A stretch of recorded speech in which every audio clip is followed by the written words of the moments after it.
সকালে জলখাবার কিংবা বিকেলের টিফিনে একটু অন্যরকম কিছু করতে চাইলে তৈরি করে নিন প্রোটিনে সমৃদ্ধ মুগ ডাল ধোসা। এর জন্য আমি 1 বাটি মুগ ডালকে 2 ঘন্টার জন্য ভিজিয়ে রেখেছিলাম। এরপরে এটা একটা মিক্সিং জারের মধ্যে ট্রান্সফার করে নিচ্ছি। দিয়ে দেব 2টো কাঁচা লঙ্কা আর দেব 1 ইঞ্চি মতো আদার টুকরো। খুব সামান্য জল দিয়ে এটা একটা পেস্ট তৈরি করে নিতে হবে। বড় একটা বাটির মধ্যে এটা আমি বের করে নিলাম।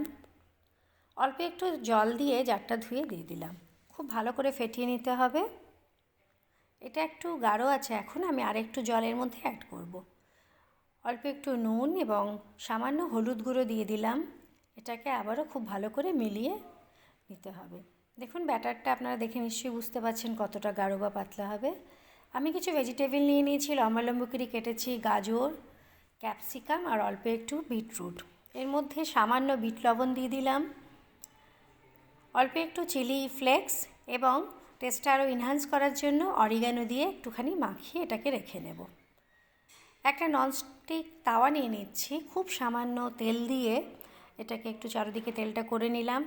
জলের ছিটা দিয়ে সঙ্গে সঙ্গে এটাকে মুছে নিতে হবে।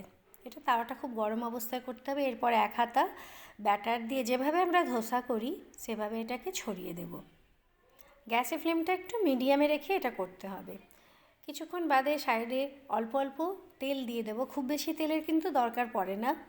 আর এবং হালকা হাতে এটাকে ছাড়িয়ে নেব। দেখুন কি সুন্দরভাবে এটা ছেড়ে যাচ্ছে।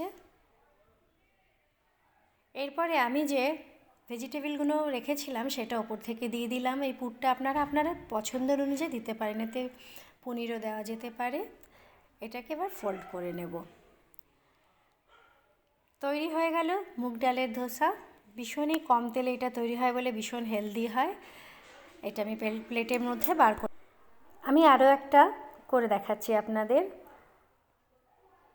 ননস্টিক তাওয়া নিলে এটা কিন্তু খুব ভালোভাবে হয়ে যাবে, কোনো রকম অসুবিধা হবে না ধোসাটা তোলার সময়। একই প্রসেসে অল্প একটু অয়েল দিয়ে এরপরে আমি এটাকে একটু পাল্টে নিচ্ছি। খুব পেপার ধোসা হলে পাল্টাবার দরকার হয় না, কিন্তু এটা একটু সামান্য মোটা ছিল বলে আমি 2 পিঠই হালকা করে সেঁকে নিলাম। এবারে ভেজিটেবলগুলো দিয়ে দিচ্ছি।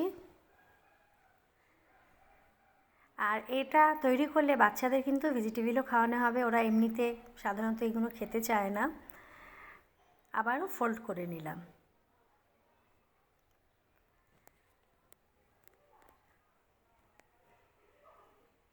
একটু উল্টে পাল্টে এটাকে ভালো করে সেঁকে নিয়ে তুলে নিচ্ছি প্লেটের মধ্যে।